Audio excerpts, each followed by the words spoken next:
ពេលណាក៏មានរឿងសើเป็นយ៉ាងបានមិននេះនឹងគិតទៅគួរឲ្យខឹងមិនដែលគេកើតដើម្បីបានចង់លឹងលឹង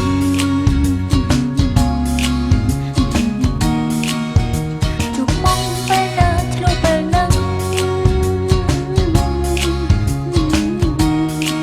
យ៉ាស្គាល់គេជានិស័យឬកម្មខំจะทำមិនឆ្លួតែអារម្មណ៍ខំទុកមិនបានស្អប់គេនៅតែរំខានមិនបានយកខ្ញុំមិនណៃគេប្រហែលដេកមិនទេនឹងថាគេគួរឲ្យធុញជាមនុស្សនោះសោយតែពេលខ្លះចង់ជួបមុខគេចេះតែលួចសួរខ្លួនឯងតែស្រឡាញ់គេតែចង់ជួបឆ្លុះចាំទីអស់រងមិនស្ងល់ឬថ្ងៃមិនក្រំដល់ថ្ងៃយកយកសឹកឆ្លុះទៀតមិនគេមិនព្រមឃ្លានអស់ចាំប្រាប់មិនខែគេបែរមកកើចាំអត់ថាខ្ញុំស្រឡាញ់គេហើយដែរនឹងជាខ្ញុំបុកពុកផឹកមានអារម្មណ៍ទៅសើមានលេងដ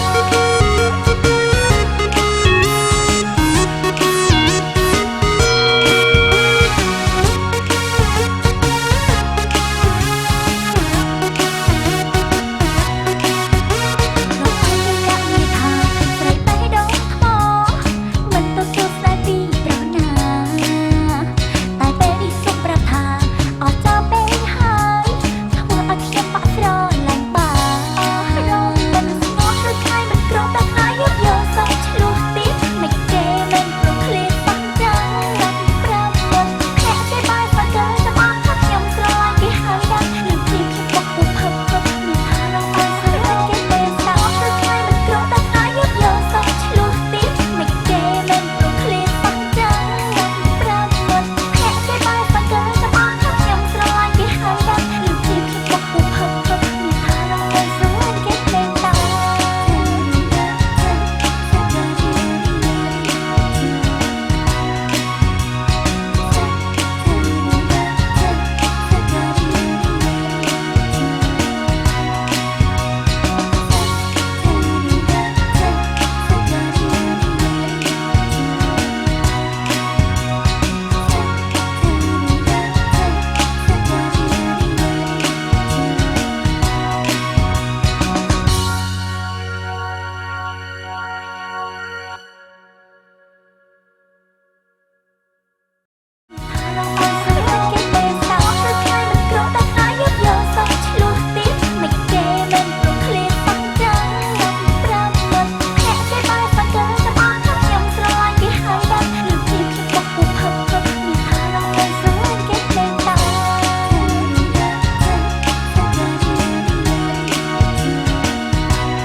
បង្កើតភាពរីករាយគ្រប់ទីកន្លែង